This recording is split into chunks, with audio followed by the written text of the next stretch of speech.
Today I'm going to offer you a tutorial on how to backwash your sand filter using a multiport valve. Step 1. Turn off the pool heater and wait 3 minutes. Step 2. Turn off your pump. Step 3. Place the multiport valve in the backwash position. Step 4. Turn the pump back on. Once the sight glass is clear, the filter is clean. Step 6. Turn the pump off. Step 7. Place the multiport valve into the rinse position. Step 8. Turn the pump back on.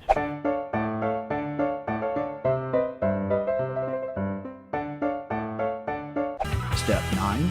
Turn the pump off. Step 10.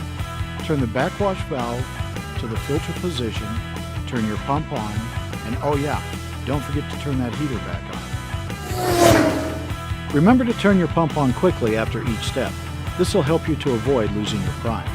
And now, you've successfully backwashed your filter.